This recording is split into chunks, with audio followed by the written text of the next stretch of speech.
옥천에서 일가족 4명이 사망하는 사건이 있었습니다. 어머니하고 딸 3명이 사망했고 김남국 사 아버지는 살았어요.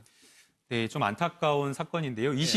지난 25일 있었던 사건입니다. 이 아내가, 이 남편 A씨는 생존해 있고, 아내 B씨와 딸 3명이 이제 사망한 채로 발견이 되었는데요.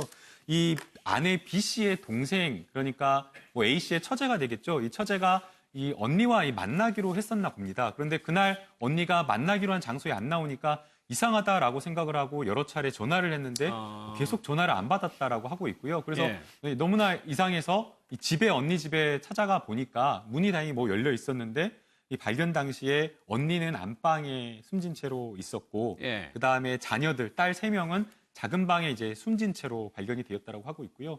이 처제가 이제 그 당시에 이제 발견될 때 상태를 보니까 이불로 이렇게 다 덮여져 있었고 특별한 외상은 없었는데 입에 이제 거품을 문 채로 사망한 채로 발견되었다라고 하고 있고요. 이 지금 남편 A 씨 같은 경우에는 숨지지는 않은 채로 이렇게 발견이 되었는데 이 본인의 어떤 팔과 이런 곳에 자해를 한 상처를 입은 채로 발견이 되어서 이 동생이 바로 이것을 발견하고 경찰에 신고한 사건입니다. 이 사건의 실체는 뭐 금방 밝혀졌습니다. 아버지가 살아있기 때문에 하재영 편은 오늘 조사를 실제로 받았어요. 이 아버지하고 남편이라는 사람이. 네, 그러니까 이제 남편이 이 시인을 한 거죠.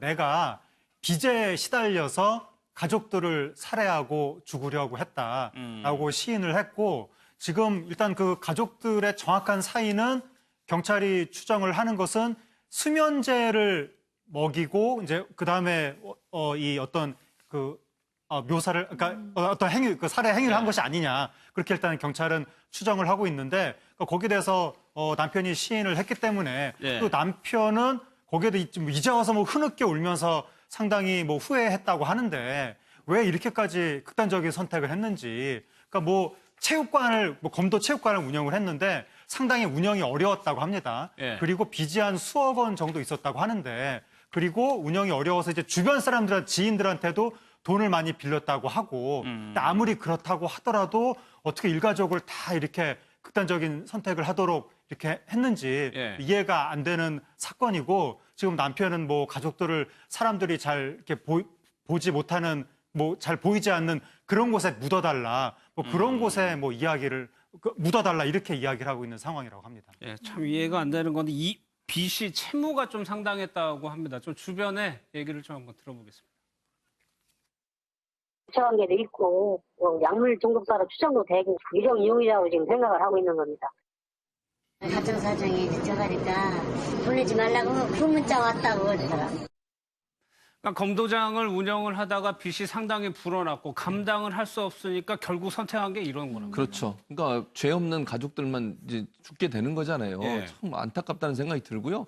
이분이 얼마나 빚의 압박을 받았냐면 본인의 집을 담보로 해서 돈을 빌렸어요. 그 돈이 본인의 집 가격보다 더 많아요.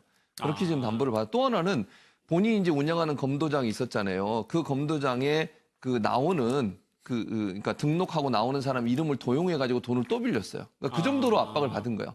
그러니까 아마 이제 채무에 시달리다 보니까 도저히 돌려막기가 안 되는 상황이 됐을 가능성이 있다고 보여지고 그래서 일주일 전부터 폐업 준비를 했다는 거 아니겠습니까? 더 안타까운 것은 여동생에게 생활고를 호소한 그 부인, 그러니까 사망하신 부인, 그분 같은 경우도 그 전까지는 동생 집에 가 있었어요. 너무 힘들어서. 그러다가 그러니까 사망하기 전날 옷까지 챙기러 다시 집에 갔는데 그런 일을 당하게 된 거잖아요. 그러니까 너무너무 안타깝다는 생각이 들고 그러니까 동생이 경찰 조사에서 빚 문제로 어려움을 털어놨다는 거예요. 언니가 와서 그런 얘기를 했었고 며칠 전부터 조카들과 함께 자기 집에 있다가 이제 사건 발생 전날 옷가지로 갔다가 이제 이런 일을 당했으니까 참 뭐랄까요. 참 안타깝다는 생각이 들고 저 이제 남편이란 분도 이해가 되지 않아요, 저는 도저히. 왜냐면, 그러니까 본인이 빚에 시달리는 거 알겠는데, 그렇다고 해서 자기 세 딸, 그리고 부인의 생명을 자기가 마음대로 할 수 있는 권한이 있는 건 아니잖아요. 그렇죠. 그분들이 무슨 죄가 있어요.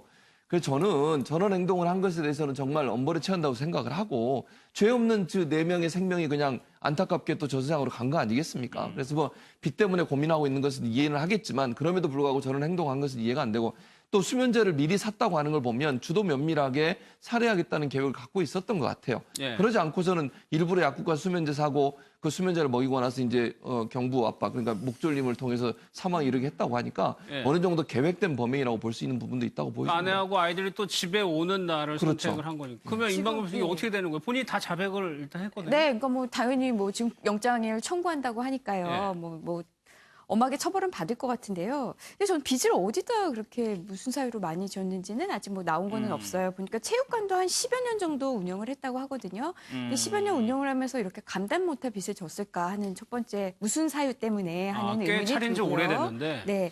두 번째는 분명히 빚 도촉에 대해서 고통도 받았겠지만 잠깐 언급하신 타인 명의를 도용해서 그 사람 명의로 대출을 받았다는 거는 뭐 문서 위조죄, 사기죄 또 이 형사 처벌이 되는 사안이거든요. 그럼 이 지인이 왜 내 이름 가지고 이렇게 대출했냐라고 분명히 추궁이 들어왔을 거예요. 거기에 대한 굉장한 압박이 있었을 것 같고요. 사전에 이렇게 되기 전에 본인이 이 정도의 빚을 지기 전에 이렇게 네. 힘이 들면 우리 사회가 보장하고는 또 제도가 있어요. 이렇게 너무 힘들게 빚에 시달리지 않게 하기 위해서 예를 들면 뭐 맞아요. 파산제도라든지 회생제도라든지 이런 걸 통해서 좀 성실하게 빚을 좀 갚는 이런 방법을 택할 수도 있었을 것 같은데 그런 부분을 생각하지 못하고 이런 범죄까지 저지른다는 점에서는 이거는 참 여러모로 생각할 그럴 사안인 것 같습니다. 알겠습니다.